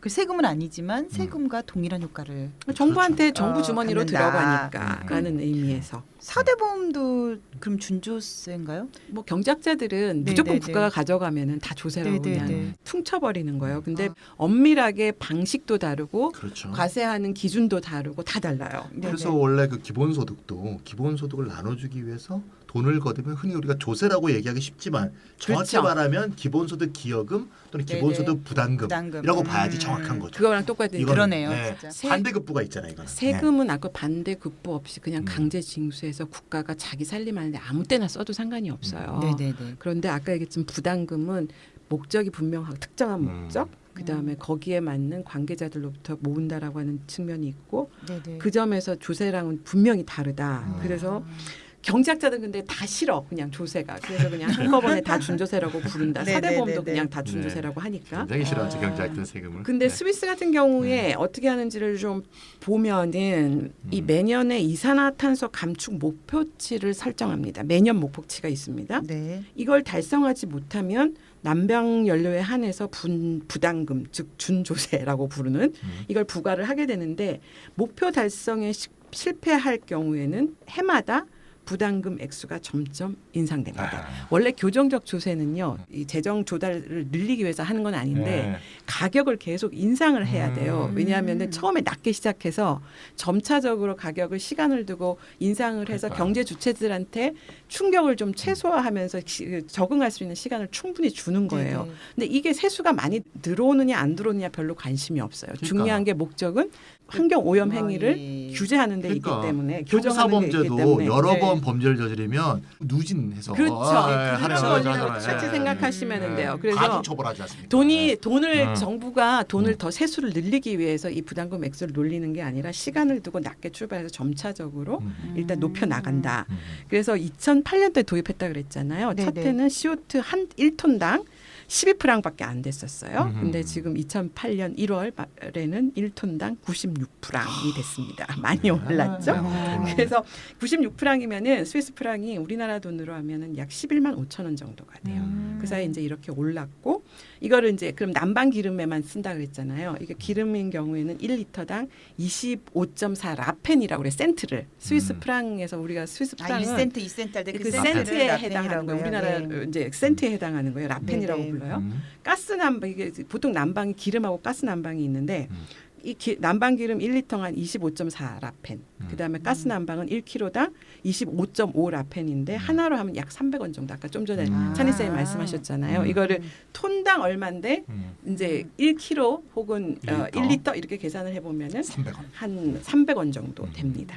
알파점님 말씀 들어보면은 어쨌든 스위스의 탄소 부담금처럼 화석연료 소비에 세금을 부과하는 것 자체는 새롭지도 않고 특별하지도 않은 다른 것 유럽에서 다 하는 같아요. 거죠. 예, 그렇다면 앞서 얘기해주신 대로 스위스 모델이 특별한 이유라도 있나요? 네, 이제 이게 이제 결론인데요. 우리가 지금 네. 이야기하는 가장 중요한 네. 스위스 모델이 흥미로운 것은 이제 이렇게 징수한 환경 부담금을 좀 전에 부담금이라는 얘기 여러 번 했잖아요. 탄소 네, 부담금. 네. 왜 그래 환경 부담이라고 지금 얘기하겠어? 돌아가는 게 있는 거지. 예. 요거를 국민 모두에게 n분의 1로 나눠서 되돌려준다는 점에서 요게 흥미롭다는 거죠. 오, 이건 흥미로운 정도가 아니죠. 이거 굉장히 이건 중요한 거죠. 획기적인 거죠. 네. 예. 탄소 부담금이 수입이 있지 않습니까? 그게 네. 3분의 1을 생태 배당으로 환급하는데 이게 탄소 부담금 납부자가 화석연료 사용이 얼마나 썼건 상관없이 네. 우리가 흔히 기본소득이나 사회배당에 똑같아요. 올려서 늘 얘기하듯이 똑같이 n분의 1로 음. 예, 똑같은 금액을 지급합니다. 아하. 나머지 3분의 1이 남죠? 예, 네. 3분의 1은 이제 최대 4억 5천만 프랑까지 쓰도록 돼 있는데 법에 네네. 따르면 나머지 3분의 1은 건물과 주택의 에너지 절감 개량 사업하고 네네. 신재생 에너지 사업에 지원하고 네네. 매년 2,500만 프랑은 환경부가 관리하는 친환경 기술 보증 기금에다가 출연하는 그런 식으로 설계되어 있는 환경 부담금 설계 방식. 요게 특이하다. 멋지다. 요거다. 예. 탄소배당. 네. 이 기본소득을 주는 네, 거잖아요. 맞습니다. 예. 그러니까 스위스 국민이면 누구나 다 받을 수 있다는 거 아닙니까? 스위스 아. 국민뿐만이 아니고요. 스위스에 거주하는 모든 사람한테 다 줍니다. 아 그래요? 아, 거기 시민권 없어도요? 네. 상관없어요. 오, 그러니까 멋져. 아니 어떻게 왜 국민이라고 주고 다 에너지를 쓰니까. 아니 에너지를 소비하는 네, 것에 네, 대해서 네. 부과한 살금이기 때문에 예. 내가 그 나라 국민이건 아니건 간에 스위스에 살면 에너지를 다 소비하니까 그렇게 국민이냐 아니냐 뭐 국적을 갖고 있냐 이렇게 구분하지 않고 스위스에 네, 거주하는 네. 모든 사람한테 다 줍니다. 아. 그래서 다 돌려받는다. 거주자 모두 국적을 가리지 않는다. 원래 기본소득이 그래야 되죠. 그래서 남녀노소 나이도 구분하지 않는다. 네네. 그다음 국적도 구분하지 않고 모두에게 준다. 음. 근데 납부자에게 다시 이제 환급하는 그러니까 거주자는 무조건 납부를 해야 되니까 다 돌려받게 네네. 되는 거고요. 그 지급 대상, 그러니까 생태 배당으로 다시 환급을 하는데 그 지급하는 대상에는 개인하고 회사가 있습니다. 아, 회사도 회사도 받는군요. 줘요? 네, 왜냐하면은 네, 이게 네. 에너지를 소비하는 게 가정만 있지 않잖아요. 그렇죠. 예. 우리가 사무실도 그다음에 음. 사무실 건물들 법인격. 법인격들도 다 음. 에너지를 소비를 합니다. 그러니까 에너지를 생산할 때 들어가는 비용, 예를 들어 발전소들은 에너지를 생산할 때 에너지를 소비하는데 그것 말고 네네. 그 회사가 건물을 운영하게 되면 건물이 소비하는 에너지가 있을 거 아니에요. 네네. 회사 빌딩들이 그렇기 때문에 대상이 개인 가정은 개인한테 주는 거고 네네. 회사는 조직 기업 법인한테 주는 법인에 거예요. 주고요. 이때 예. 개인은 아까 말했지만 두 당입니다. 두 당. 가정 단위가 아닙니다. 이것도 엠브레. 굉장히 엠브레. 이것도 멋지네요. 중요해요. 네네. 그래서 개인의 경우는 이제 가정이겠죠. 그게 혼자 사는 가정이 있을 수도 있고 가정이라고 네. 하나요? 가구일 수도 있고 1인 가구일 그 다음에 수도 있고. 2인 가구일 수도 있고 예. 뭐 숫자 아이가 있는 뭐 4인 가구일 수도 있는데 어쨌든 개인의 경우에는 아까도 말씀드렸죠. 국적 나이에 상관없이 스위스에서 무조건 3개월 이상 거주를 하게 되면은 무조건 기초 건강 보험을 가입을 해야 되거든요. 좋네요. 3개월 이상 여행자를 제외한 경우죠. 그래서 3개월 이상 거주하는 모든 스위스의 거주자들이 기초 건강 보험을 가입을 해야 되는데 네. 이 사람들 모두가 생태 배당 지급 대상이 됩니다. 좋습니다. 그래서 네. 환급 시스템도 이 기초 건강보험 제도를 활용을 하게 되는데요. 말씀드린 것처럼 3개월 이상 거주하는 국적자든 아니든 모두가 네. 다 가입 의무를 가지고 있습니다. 이 기초 건강보험을. 그래서 가족보험 제도라는 게 특이하게 이 나라는 없어요. 아 그래요? 그러면 그래서 1인이 피부양자인 부담. 가정주부와 개인 단위네요. 네, 네, 어린 개인 단위로. 아이도 네. 개별적으로 건강보험에 가입을 해야 하기 때문에 모든 남녀노소가 아니면 외국인도 거기서 네. 장기 거주를 3개월 이상 거주를 하게 되면 각자 건강보험증을 가지고 있고 건강보험료를 납부하는 계정을 가지게 돼요. 그렇겠네요. 은행 계좌를 다 한 가지게 명씩 다 돼요. 있겠네요. 그래서 그거 좋다. 좋네요. 스위스 거주자가 개인별로 보유하고 있는 기초 건강 보험료 계좌를 모든 보험회사가 가지고 있어요. 계좌를 같은 보험회사랑 계약을 맺어가지고 가지고 있는데 이걸 생태배당 지급 채널로 사용하게 되는 겁니다. 그래가지고 가입자가 원래 납부해야 되는 건강 보험료가 있을 거 아니에요. 네네. 이거에 대해서 생태배당 금액을 차감하는 방식으로 생태배당을 지급합니다. 아, 현금으로 주지는 않는데 아주 편하네요. 예. 이미 모든 개인들이 보험회사는 다 달라요. 보험회사는 네네. 다룰 수 있는데 보험회사가 모든 개인들하고 이 계좌에 연동이 돼 있고 이 돈을 보험회사한테 주면 네, 보험회사가 알아서 개인들이 회원들이 있을 거 아니에요. 자기 네, 네, 가입한 네. 회원들한테 이 돈을 보험금을 차감하는 형태로 환급을 하고 있고요. 기존 그 행정 시스템을 충분히 활용해가지고 그렇죠. 돈이 더 들 굉장히 일도 없고 스마트한 예. 사람들이에요. 사회 배당하려면 계좌가 다 있어야 되는데 그러니까요. 따로 안 만들어도 되네요. 이미 다 그러니까 얘네들이 왜 이거를 했냐면 네. 모든 국민한테 다 주자 했는데 이거를 어떻게 그렇게 하려면 어떻게 주지? 고민을 해봤어. 그런데 모든 사람들이 다 가지고 있는 게 뭐지? 고민해 보니까 이 기초건강보험이구나. 그렇게 된 거죠. 그래서 말된다, 말된다. 행정 비용을 줄이는 방법으로 기존의 제도 중에서 제도를 활용을 하면 행정 비용을 확실하게 줄일 수 있는데 이제 이때 그럼 모든 거주자한테 여기 설계된 이 설계에 맞게 모든 사람한테 다 주려고 했을 때 네, 이걸 네. 다 가지고 있는 건 이거밖에 없더라. 이제 이렇게 돼서 그 기초건강보험 제도를 활용을 하는 거고요. 탄소세 납부자가 회사인 경우가 있죠. 모든 회사가 다 자기 뭐 사무실을 가지고 있기 때문에 난방을 하게 할 거 아니에요. 저기 스위스는 더 추운 나라라서 예. 회사인 경우에는 환급금을 고용주 계좌한테 지급을 합니다. 이때 활용하는 제도가 뭐냐면 연금보험 계좌를 활용을 하게 이것도 됩니다. 다 들어야 되니까요, 모든 회사가. 네, 그래서 연금보험료 중에서 고용주가 부담하는 부분이 있잖아요. 네, 네. 이거를 차감하거나 그냥 현금으로 지급을 하거나 여기는 현금을 줍니다. 기업이 원하면 선택할 수 있도록 사람보다 네, 네, 적으니까요. 했어요. 개수가. 그렇죠. 네. 당연한 거고 네. 거기 직원들은 있잖아요. 직원들은 네네. 이미 가정에서 이걸 받고 있기 때문에 음. 회사한테는 고용주한테 지급을 하는 거예요. 그렇죠. 왜냐하면은 이 사용료를 누가 내요? 고용주가 내잖아요. 네, 그럼 네, 나중에 네. 그 남는 돈을 이제 그 임금으로 주는 거니까 음. 일단 환급금은 회사에 대한 법인 환급금은 고용주의 연금보험 계정을 이용을 해서 고용주 부담분을 차감하거나 현금을 준다. 재미있는 제도죠.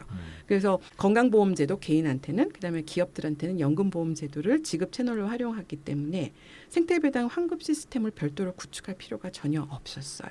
그러니까 딱 결정하는 순간부터 그냥 시행을 시행할 할 수가 있게 된 거죠. 그만큼 운영관리 비용도 구축 비용도 안 들었고 운영관리 비용도 절감할 수 있었기 때문에 행정 비용을 굉장히 최소화할 수 있는 굉장히 스마트한 해법이었습니다.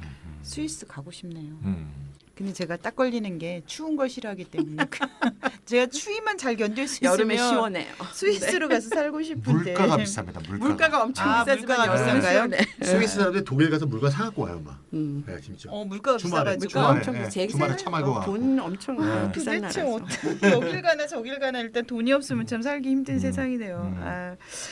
알파자님 말씀 중에 개인뿐 아니라 법인에도 지급한다는 게 저는 되게 독특하다고 생각이 들어요. 그것도 그렇죠. 고용주한테 현금으로 네. 주고요. 도대체 액수는 얼마 정도 될지. 이거 궁금하죠. 예. 네. 사실 그 아까 처음부터 궁금해요. 이게 제일 중요한 건데. 예. 이게 네. 개인이냐 법인이냐가 경제 주체가 소비자일 수도 있고 네네. 그다음에 기업일 수도 있는데 모든 기업이든 개인이든 다 에너지를 소비하기 때문에 주는 게 마땅한 거예요. 그러니까 마땅히 소비를 하기 때문에 또 마땅히 네네. 환급도 받을 수밖에 없는 거고요. 총 환급금을 n분의 1로 나눠 가지고 개인한테 지급하는 생태배당의 금액, 개인한테 주는 생태배당의 금액은 당연히 그의 탄소 부담금의 수입에 따라 달라질 수밖에 없겠죠. 그렇죠, 그렇죠. 들어오는 만큼 n분의 1로 나누는 거니까. 음. 2019년도에 얘네들 되게 재밌는 게 해마다 통계를 착 내갖고 착 공표를 해요. 얼마가 들어올 거고 거기에 대해서 얼마씩 개인한테 얼마 돌아갑니다. 이렇게 해가지고 공개적으로 발표를 하는데 2019년도에는 이산화탄소 CO2 1톤당 96프랑의 탄소 부담금이 부과된다고 얘기를 했었잖아요. 거기서 예상되는 수입이 약 12억 프랑, 우리나라 돈으로 환산하면 1조 5천억 원 정도 됩니다. 그렇군요. 그래서 이걸 개인에게 지급되는 환급금은 그중에 3분의 2를 준다 그랬잖아요. 그렇죠. 네. 그게 5억 5,400만 프랑이에요. 그다음에 기업에게 지급되는 환급금은 총 4억 4천만 프랑. 두 개 합쳐서 이제 맞습니다. 10조가 좀 되네요. 그렇죠. 네. 3분의 아, 2만 1조 죄송합니다. 그러니까 네. 3분의 2만 주니까 네. 그다음에 개인 생태 배당 그런데 이거를 이제 개인 나눠 보면 네네.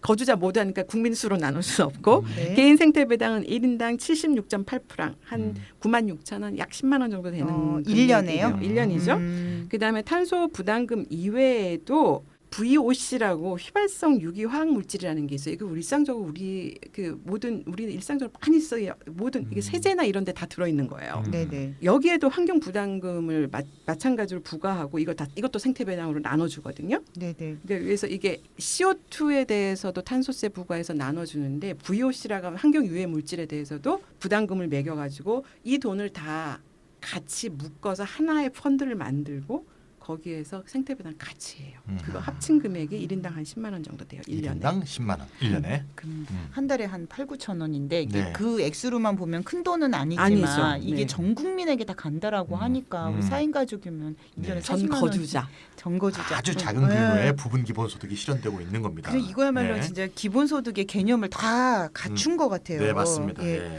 아까 차이 선생님이 뭐 보조금은 반환경적이지만 친민중적이라고 하셨고 탄소세는 친환경적이지만 반민중적이라고 하셨잖아요. 네, 도식적으로 그렇습니다. 네, 도식적으로. 네, 도식이 좋아요. 네. 근데 이렇게 생태배당을 하게 되면 탄소세가 반민중적인 성격이 없어진다고 저는 생각을 하거든요. 네, 줄어들죠. 확실히. 예, 네. 좀 줄어들고 네. 그리고 탄소세랑 생태배당을 하면은 친환경적이고 친민주적인 대안을 찾을 수가 있을 것 같다는 네. 느낌이 드는데 네. 맞죠? 네, 요거는 이제 하나하나 좀 예. 분석을 해보면 이렇게 되겠죠. 네. 네, 교정적 부담금으로서 탄소 부담금을 매겨. 그러면 이제 이게 좀 낮은 수준에서 출발하는데 탄소를 많이 배출할수록 점점 인상이 돼서 네. 이제 부담해야 될 비용이 많아지면 그럴수록 난방비는 계속 비싸지겠죠. 네. 예. 난방을 많이 사용하는 소비자가 있고 뭐 기업이건 사람이건 난방을 적게 사용하는 소비자가 있다고 보자 이거예요. 그럼 당연히 사용량에 비례해서 부담금을 내니까 네, 네. 난방을 많이 사용하는 소비자가 많이 내게 되겠죠. 네. 부자들이 당연히 연료를 많이 쓰겠죠. 네, 네. 당연히. 그런데 받는 건 어때요? 똑같이 사용량과 상관없이 동일한 금액을 받게 되니까 생태배당은 n분의 1이잖아요. 네. 그러면 이제 정리하면 이게 되죠. 난방을 많이 사용하는 소비자는 많이 내고 적게 받고 네, 네. 난방을 적게 사용하는 소비자는 적게 내고 많이 받으니까 아하. 이게 누진적인 거죠. 그래서 예. 어떤 경제 이게 좀 약간 과하게 설명하다 보면은 경제적 불평등을 좀 그렇죠. 해소하는 이게 바로 그런 소득 재분배라는 거죠. 아하. 예, 네. 인컴 리디스트리뷰션 네, 이게 네. 소득 재분배예요. 그래서 난방 과다 소비자로부터 상대적으로 많은 부담금을 걷어서 평균 소비량 이하로 난방을 쓰는 사람한테 나눠주는 네, 좀 네. 이전하는 네, 그런 네. 식의 방식이 될 소득 수밖에 이전 없는 효과가 거죠. 있는 거죠. 그렇죠. 그러네요. 당연히 그런 거죠. 그러니까 이게 작은 규모의 부분 기본소득이라고 제가 말씀을 드린 거고 한편으로는 이제 또 어떤 효과가 있느냐 사용량에 비례하는 탄소 부담금을 부과하게 되면 점점 난방비를 점진적으로 올리게 돼서 난방에너지 과소비를 교정하는 기능이 점점 강해지겠죠. 네, 네. 그래서 다른 한편으로는 이제 생태배당 보상 체계를 통해서 에너지 소비를 줄이는 인센티브도 제공하게 되고 또 탄소 배출이 적은 에너지 친환경 난방 시스템으로 대체를 시장적으로 유도할 수 있는 그런 네, 방법도 네. 되고요. 많이 내기 싫으면 바꿔야죠. 바꿔야 되죠. 예. 또 효과가 더 있습니다. 예. 탄소 부담금으로 인해 늘어나는 난방비 비용이 있지 않습니까? 네. 이걸 생태배당으로 보장받기 때문에 프랑스 이 노란 조끼 시위 같은 그런 식의 일들은 좀 일어날 가능성이 적지 않은가. 네, 네. 예, 왜냐하면 역진성을 해소했기 때문에. 그러네요. 예. 말씀 들어보니까 프랑스 같은 폭동은 일어나지 않겠구나. 스위스는 이런 폭동하기에도 생각이. 별로 좀 장소가 적절하지도 않아요. 예, 서주 뭐 많이 모일 것도 없어요. 예. 지금까지 네. 이야기를 정리해 보면은 이 스위스 모델이 너무 좋아 보이거든요. 네, 네. 그런데 혹시나 괜찮은 모델이에요. 제가 되게 생각해도. 좋아 보이는데 음. 이 스위스의 탄소 부담금 모델에 문제는 없을까요? 문제는 우리가 이미 이제 확인했는데요. 네, 계속 매년 탄소 부담금이 늘어났잖아요. 네, 네. 뭐 탄소 부담금이 늘어났으니까 배당이 늘어나지 이렇게 좀 우리가 생각하면 안 되겠잖아요. 근데 이제 탄소 부담금이 줄어들고 배당도 줄어드는 게 사실 좋은 거잖아요. 어떻게 이게 보면. 의식 수준이 낮을 때는 네. 또 이제 그렇죠. 네. 탄소 부담금이 올랐다는 것 자체가 문제점이죠. 이게 뭐예요? 그러네요. 목표 달성을 못했다는 거잖아요. 목표 달성도 못했지만 그만큼 환경도 안 좋아졌다는 그렇죠, 얘기잖아요. 그렇죠. 이게 네. 이제 아까 처음에 네. 알파존이 얘기할 때 이게 난방연료에만 부과된다 그랬거든요. 어허. 이게 가장 큰 문제인 거죠. 네. 그러니까 교통 부분, 자동차라든가 여기에 휘발유, 디젤유에는 적용이 안 되는 거예요. 또 이산화탄소를 많이 배출하는 에너지 과다 소비 업체의 경우에는 어떤 또 문제가 있냐면 자발적인 탄소 배출 감축 계획을 제출하면 부담금을 또 면제받아. 또 아까 우리가 이미 얘기했지만 탄소 배출권 거래도 있잖아요. 근데 기업 중에서 탄소 배출권 거래에 참여하게 되면 탄소 부담금을 또 안 내도 돼. 빠져나갈 구멍이 많아요. 이중과세가 기업은. 되니까. 예. 그러니까 이제 이게 난방연료에 부과하는 탄소 부담금만으로는 전체 온실가스 감축 목표를 달성하는 게 불가능한 상태죠. 그래서 많은 스위스의 환경단체들이 네. 자동차 연료에도 탄소 부담금을 부과해야 된다. 이게 목소리를 높이고 있는 상황입니다. 그러니까 스위스 모델에도 뭐 개선해야 될 부분들이 있긴 있군요. 그렇죠. 네. 하지만 어쨌든 스위스 모델은 탄소세 문제 획기적인 대안이라고 저는 생각을 하는데 이런 방식이 좀 널리 확산돼야 되지 않을까요? 이게 스위스, 그러니까 탄소세가 네. 실제로 난방연료만 놓고 보면은 실제로 사용이 줄었어요. 아, 그렇겠네요. 난방연료. 이산화탄소 배출량은 사실은 줄었어요. 그러니까 네네. 배출량에 상관없이 아까 얘기했지만 교정세는 시간이 지나면 일단 무조건 액수는 올려야 돼요. 그런데 배출량은 줄었어요. 근데 네네. 이게 워낙 전체 이산화탄소 배출량에서 난방연료가 차지하는 비중이 한 40% 정도밖에 안 될 거예요. 이제 그러다 보니까 전체 목표치를 달성하지 못한 거죠. 그러니까 한편으로는 성공했다. 어떻게 보면 이 교정적인 이 탄소세 생태 배당이 네네. 한편으로는 사람들의 행위를 바꿔서 배출량이 줄어들었다. 난방 부분에서 확실히 줄었지만 전체 국가적인 목표는 뭐 난방 줄이는 게 뭐 중요하나. 그러니까 네네. 전체 국가적 목표인 그렇죠. 온실가스 감축 목표를 채우지는 못했다. 이제 이 문제가 있다 보니까 효과가 있다라는 건 검증이 됐으니 이걸 이제 다른 곳으로 확대하자 이제 이런 얘기가 나올 수밖에 없는데 그 현재 사실은 이렇게 환경 오염 물질의 부담금을 부과해서 거두어진 수입을 다시 국민에게 동일한 액수로 n분의 1로 나눠주는 이런 생태 배당으로 환급하는 제도를 시행하고 있는 나라는 스위스가 유일해요. 다른 나라에는 이런 제도가 없어요. 그래서 이게 그 스위스의 탄소 부담금 모델은 아까 좀 전에 말했는데 휘발성 유기화학 물질이라고는 VOC가 있다 그랬잖아요. 네네. 그 전에 이미 VOC 부담금 이 생태 배당을 하고 있었어요.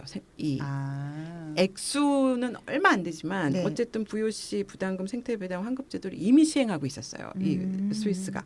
그래서 CO2 탄소세를 도입하면서 같이 네네. 이걸 벤치마킹해서 여기다가 같이 업은 거죠. 업은 그 거죠. 생각이 드네요.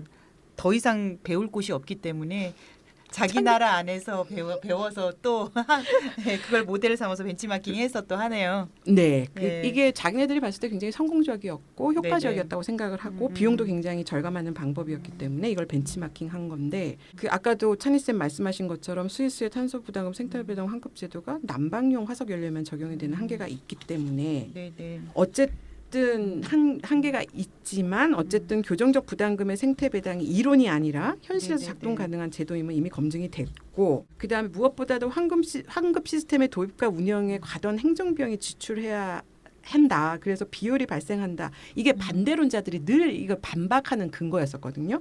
근데 그것랑 다르게 행정비용 문제는 얼마든지 기술적으로 해결 가능하다. 이것도 보여주고 있는 사례이기 때문에 굉장히 의미가 크다고 생각이 들고요. 사실 근데 굉장히 희한하게 뭐냐면은 스위스 생태배당 모델이 스위스 외부에서는 관심이 지금까지 없었어요. 지금 여기도 저도 오늘 처음 기본소득을 들어요. 예. 한국에서 열심히 운동하는 사람들도 네. 모르고 있어요. 아 그러니까요. 거의 알려지지 않고 있었던 거예요.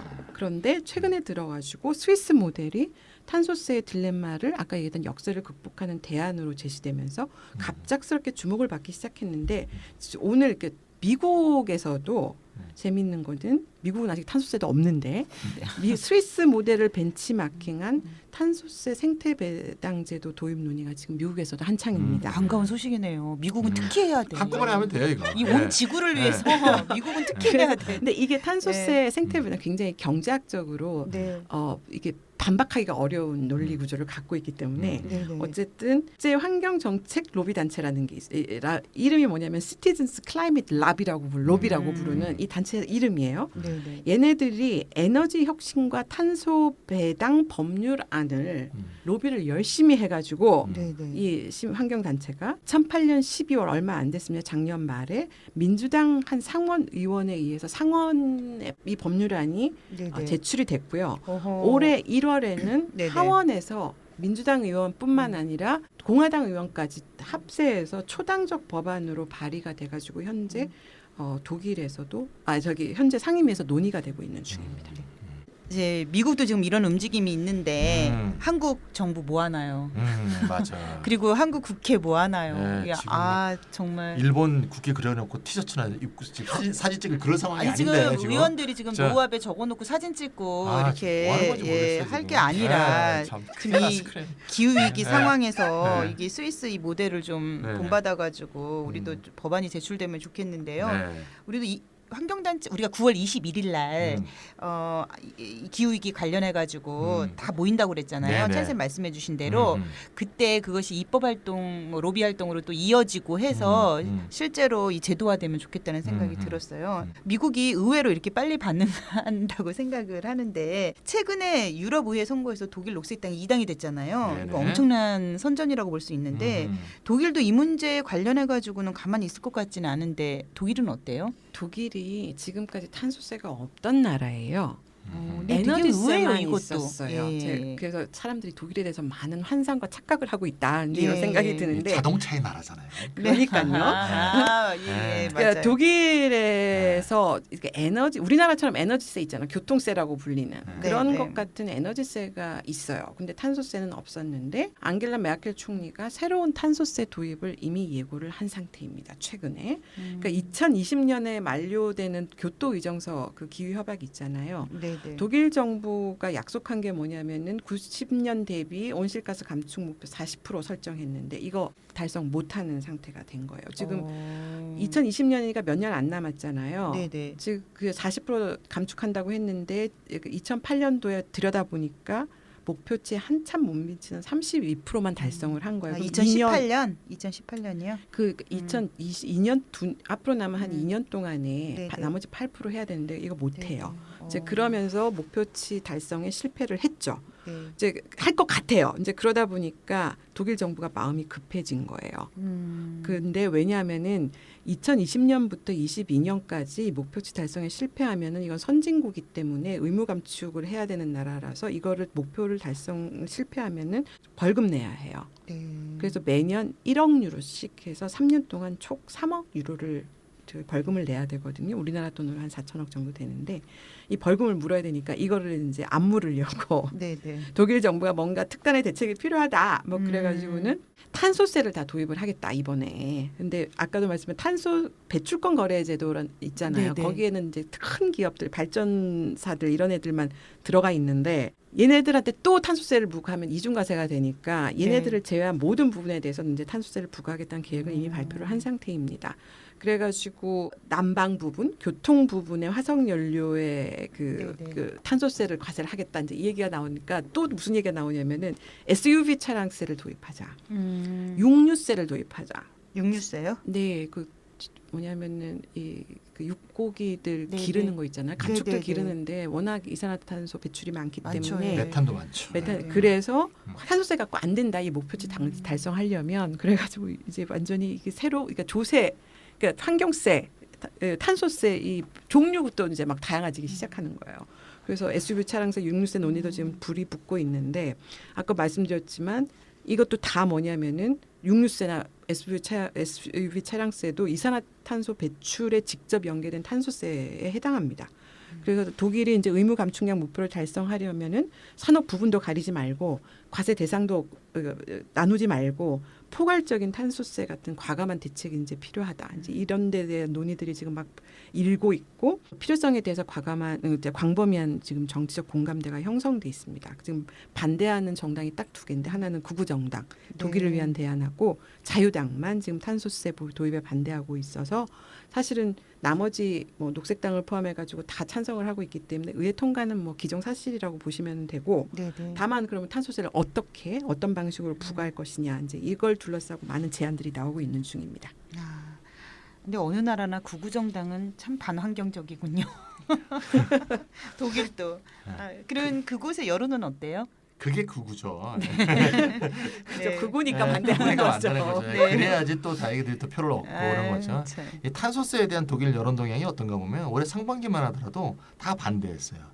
근데 최근에는 이제 찬성 쪽으로 분위기가 많이 반전했고요. 최근에 유럽 분위기가 그렇죠. 우리 툰베리 이후로 특히 더 그렇죠. 그런 식의 굉장히 굉장히, 중요해요. 정말 그런 중요해요. 분위기가 되고 네. 있고요. 지금 뭐 노벨 평화상 후보로까지 툰베리 얘기가 되고 유럽에서는 있죠. 굉장히 큰 이슈예요. 네네. 가장 최근의 여론조사 결과를 보면 환경세 강화의 필요성에 원칙적으로 동의한다는 입장이 반대 입장보다 훨씬 우세하고요. 아, 네, 생태 위기의 심각성에 대한 독일 사회 인식이 최근 들어 크게 높아졌고 네. 툰베리. 중산층하고 빈곤층에게 더 큰 과세 부담을 지워서는 안 된다는 그 조건부 찬성의 목소리가 점점 높아지고 있는 그런 상황입니다. 저는 스위스 얘기 나올 때 음. 독일이 음. 탄소세 문제에서는 아주 잘할 것이다라는 예상을 그게 했었거든요. 독일의 이미지죠. 이미지. 예, 독일 이미지가 선진국의 이미지가 있다 네네, 보니까 네네. 의외로 허약하네요. 네, 의외로 굉장할 거예요. 예, 네. 왜 이게 그렇죠? 우리나라에서 네. 녹색 운동하는 사람이 환경 운동하는 사람들, 녹색당도 네. 포함해가지고 이제 독일을 독일 굉장히 녹색당이, 벤치마킹하고 독일을 모델로 많이 설정을 하고 있는데 네. 그러다 보니까 우리나라에서는 독일이 환경 정책 분야에서는 가장 선도적인 국가로 이렇게 알려져 있어요. 맞아요. 근데 저도 그렇게 알고 있었거든요. 내막을 이렇게 들여다보면은 네. 그렇지는 않아요. 그렇죠. 아, 안 네. 그렇죠. 뭐가 독일이 가장 앞섰고 선진적이었냐면 선도적이었냐면 원전 폐기 정책은 분명히 있었죠. 그 그렇죠. 부분은 뭐 확실합니다. 네. 일단 원전 폐기 정책이 전 세계 주목을 받았기 때문에 독일이 친환경 국가다라는 이미지가 워낙 강하게 각인되어 있는 것은 사실입니다. 근데 독일의 환경 정책은 사실은 신재생 에너지 확산에 일방적으로 편중이 돼 있었어요. 그래서 신재생 에너지를 산업 정책적인 관점에서 접근을 해가지고 국가적 차원에서 전방위적으로 지원을 하고 있는데 그러다 보니까 이제 원전을 폐기하는 대신에 그걸 대체하는 형태로 신재생 에너지를 보급해야 된다. 이제 이렇게 간 거죠. 이 부분에 있어서는 국가가 엄청나게 많은 걸 했지만 나머지 부분, 특히 교통 부분에서는 사실은 아무것도 한 게 없다고 보시면 됩니다. 그래가지고 왜냐하면 자동차세에 대해서는 반대가 워낙 심해요. 업계도 뭐 자동차 뭐 세계 강국 중에 하나니까 독일을 거의 먹여 살리는 거 아니었어요? 그래서 자동차 회사들이. 워낙 국민들도 네. 반대도 심하고 업계도 네. 반대가 심해가지고 정치권에서 이제 엄두를 지금까지 못 내왔던 게 사실이에요. 그래서 실제로 이제 독일에서 환경세, 에너지세 형태로 환경세를 부과한다 그랬잖아요. 환경세 수준 절대로 높지 않습니다. 그래서 독일 정부가 징수하는 모든 종류의 환경세 혹은 환경 부담금을 다 합쳐서 그 금액이 독일 GDP에서 차지하는 비중을 보면은 2017년도에 1.81%였었어요. 근데 그게 5%도 안 되는. 네, 안 돼요. 1995년도에부터 이게 통계를 냈는데 네. 이때 그 환경세나 환경 부담금을 전체 합친 금액이 GDP에서 차지하는 비중이 2.12%였었어요. 그거보다 그거보다 낮아요. 더 낮아졌고요. 95년도보다. 예. EU 평균이 얼마냐면은 2.4%예요. 그것보다도 한참 못 미치는 수준인 거예요. 아, 그래서 실망이야, 진짜. 2000년도에서부터 2018년까지 한 18년 정도 되죠. 환경 관련 조세가 증가율이 얼마였냐면은 23.5%였는데 같은 기간에 조세 증가율은 무려 66.1%를 기록을 했습니다. 그래서 네. 전체 전체 세수에서 환경 관련 세금이 차지하는 비중이 2018년에 7.7%로 통계 집계를 시작한 1995년 이래 최저치를 기록을 했습니다. 점점 나빠지는 거 아니에요? 그렇죠. 그러니까 다른 조세는 올라가는데 환경세 네, 조세율은 그거의 그것만- 뭐한 3분의 1 정도밖에 안 됐으니까. 그러니까 통계치만 놓고 보면은 사실 환경세 부담이 EU 평균도 못 미치기 때문에 네네. 지나치게 낮다. 응? 네네. 이게 높다 이렇게 주장 절대 못하고 오히려 낮다 이제 이렇게 볼 수밖에 없어서 정부 입장에서는 이제 앞으로 환경세, 탄소세 이런 거 다 올려도 된다 이제 이렇게 판단할 수도 있죠. 저는 오늘 독일에 대한 환상이 다 깨지는 경험을 하고 있는데요. 우리 이렇다 청취자분들도 들으면서 아 독일이 그래? 뭐 이럴 것 네, 같은데. 독일 네. 좀 이 문제에서 이게 이미지가 많이 구겨져 있는 상태고 네. 이제 분발을 많이 해야 되는데 음. 독일은 우리나라처럼 에너지세 형태로 환경세를 시행을 해왔었어요. 그러다가 적록 연정 시절이죠. 99년도에 기존의 에너지세에 이산화탄소 배출에 대한 과세 명목으로 15센트를 추가하는 우리도 아까 교통세가 정액세예요. 네, 그 아까 여기서도. 549원이었던가 500 얼마. 529원. 15센트를 1990년도에 음. 아까 휘발유 경유에 대해서 추가했어요. 거기다 얹었어요. 우리나라 비슷한 구조죠. 우리나라가 독일을 따라한 거라고 볼 수도 있겠죠.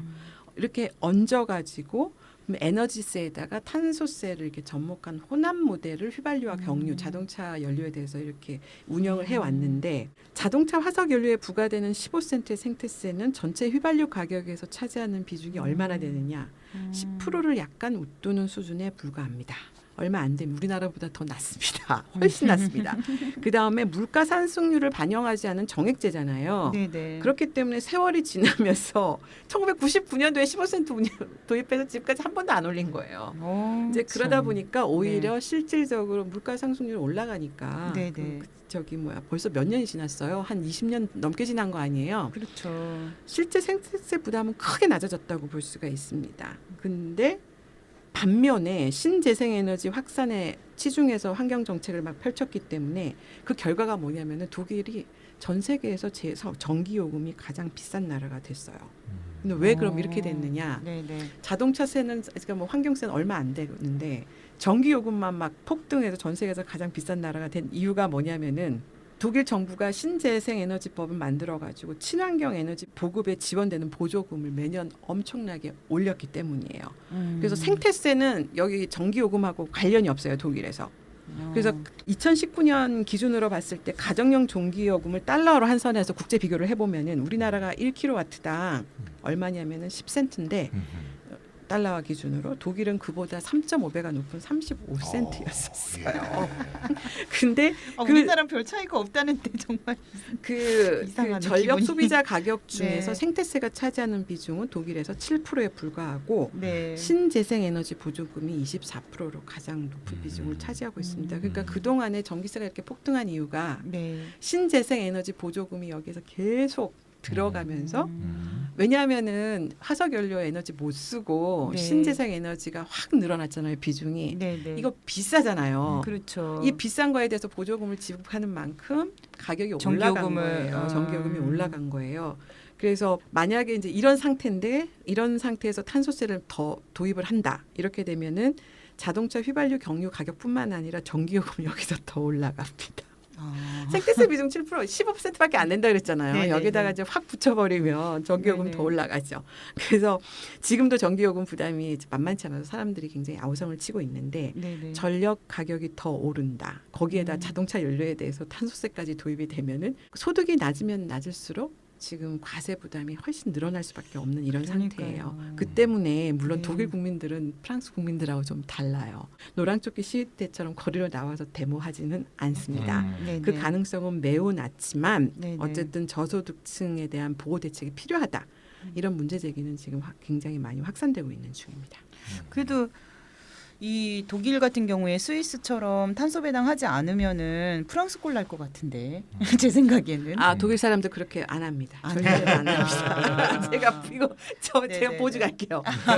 저는 이런 일은 내기예요? 그러니까 지금 그러니까 뭐냐면 네. 젊은 애들 그 툰베리 이후로 그 시위도 특정 지역에서만 지금 이렇게 한정적으로 함부르크 중심으로 해서 지금 크게 일어나고 있는데 네. 국민들이 이렇게 길거리에 나와서 시위하는 국민들은 아니에요, 독일 사람들이. 그래서 네. 어쨌든 그리고 시위는 안 하지만 사람들이 이걸 다 문제라고 느끼고는 있어요. 네네. 근데 그때 등장한 대안이 바로 이게 스위스 모델인 거예요. 네. 그래서 진보 보수를 막론하고 독일의 모든 언론들이 기존의 정책 수단인 생태세와 탄소 그 배출권 거래 제도와 비교를 할 때 스위스 모델이 훨씬 효율적이다. 그리고 효과적이다. 이런 게 이제 환경 전문가들이 다 얘기를 하는데 이런 입장들을 지금 소개하고 있는 중이고요. 독일 국민들도 처음 들어본 얘기인 거예요. 지금 스위스 모델이. 네. 지금까지는 맨날 독일에서 하는 신재생 에너지 보조금 지급하고 막 이런 네, 환경 네, 정책만 네. 알다가 탄소세를 부과하고 그 수입을 다 시민들한테 n분의 1로 나눠준다. 기업한테. 네네. 이런 스위스 모델이 굉장히 신선하고 획기적인 거예요. 이제 그걸 그렇게 받아들이고 있어서 저는 좀 놀란 게 스위스 모델은 이미 몇 나라인데 2008년도부터 시행을 했으니까 벌써 10년이 넘었는데 네. 네, 네. 왜 독일 사회가 지금 와서야 갑자기 관심을 보이기 그러네요. 시작을 했을까? 네. 이게 조금 의심스럽고 의아스럽기는 한데 참. 어쨌거나 아마도 에너지 가격의 상승이 저소득층에게 일방적으로 불리한 결과를 가져온 것이 사실이 있거든요. 지금 독일 같은 경우에 전기세 부담, 전기요금 때문에 네, 네. 그게 이제 기존의 생체세 모델의 개혁이 불가피하다는 문제의식에 모두가 공감을 하고 있기 때문에 그러다 보니까 이제 어떻게 다른 방법이 있나 이렇게 주위를 그제서야 둘러본 거예요. 그때 이제 스위스가 딱 스위스 모델에 눈에 들어온 거죠. 독일의 탄소세 그 방안은 일단 올해 안에 최종 결정이 내려질 것 같은데 어떤 결론이 나올지 저도 굉장히 궁금하고 지금 하루가 멀다 하고 독일 언론의 보수 진보 가리지 않고 이 스위스 모델을 지금 선전을 하고 있거든요. 홍보를 하고 있거든요. 네. 그래서 이게 정말 이게 여론들이 이렇게 막 그쪽으로 이렇게 갔을 때 최종적으로 이 정부가 그런 네. 의회가 그런 방향 어떻게 결정을 내릴지 저 굉장히 궁금한데요. 어쨌든 프랑스처럼 폭력적인 형태는 아니지만 독일의 탄소세 논의에서도 마찬가지로 환경 보호의 가치가 저소득층의 경제적 고통을 가중시키고 고소득 계층만이 누릴 수 있는 전유물로 왜곡돼서는 안 된다. 네, 네. 이런 문제의식이 이제 생겼고 이게 너무 해결하기 어려운 숙제가 이제 이렇게 딱 던져져 있는데 그 스위스 모델이 분명한 건 뭐냐면 환경 오염에 대한 만병통치약은 절대 아니지만 어쨌든 하나의 새로운 신선한 가능성을 보여주고 있는 건 분명한 것 같습니다. 네. 오늘 우리가 스위스 모델에 대한 가능성도 봤지만 우리가 긴 시간 동안 그 가능성에 대해서 이야기를 나눴는데 독일의 민낯도 알게 된 거죠. 예. 자, 오늘 쬐그마한 나라 하는 네네. 거라고 관심도 없더니 말이야. 그러게 이제 드디어 정신 차리는구만. 지금 막 닥치니까 이제. 독일은 네. 확실히 녹색 성장주의자들이에요. 녹색당이. 그러니까 녹색과 성장이 그러니까 유럽 녹색당 중에서 오셔서, 가장 그러니까는 사실 뭐냐면은 오른쪽에 있죠. 얘네들이 네. 그러니까 녹색당이 네네. 녹색 성장주의자들이어서 네네. 그러니까 친환경 에너지를 탄소세를 이렇게 보급하고 나눠주면 이거 별로 효과가 없어요.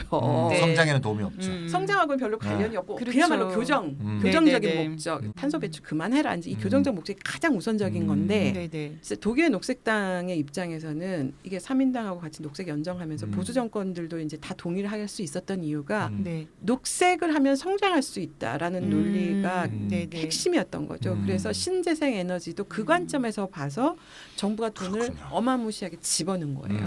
이제 그 관점에서 독일이 굉장히 앞서 나갔는데 그 결과가 뭐였냐면 전기요금이 전 세계에서 가장 비싼 나라가 된 거고 더 이상 이 상태를 유지할 수는 없다. 네, 네. 이게 된 거죠. 아, 오늘 그때 이제 스위스 모델이 눈에 네네네. 들어온 거예요. 저희도 이제 빨리 이 스위스 모델을 연구하고 이걸 어떻게 하면 도입할 수 있을지 의논을 했으면 연구해볼 만한 좋겠네요. 가치는 있는 것 같아요. 네네, 녹색당에서 관심을 그러니까요. 한번 가져볼 만한 그럼요. 이슈인 것 같습니다. 예, 예. 뭐 이것이 만병통치약은 아니더라도 성공적으로 환경 정책의 모범 사례가 될 수 있겠다고 하는 스위스 탄소세 생태배당 모델 관련해서 오늘 140회 이야기 나눠봤고요. 청취자 여러분, 저희 다음에 또 뵙겠습니다. 안녕히 계세요. 안녕히 계세요. 안녕히 계세요.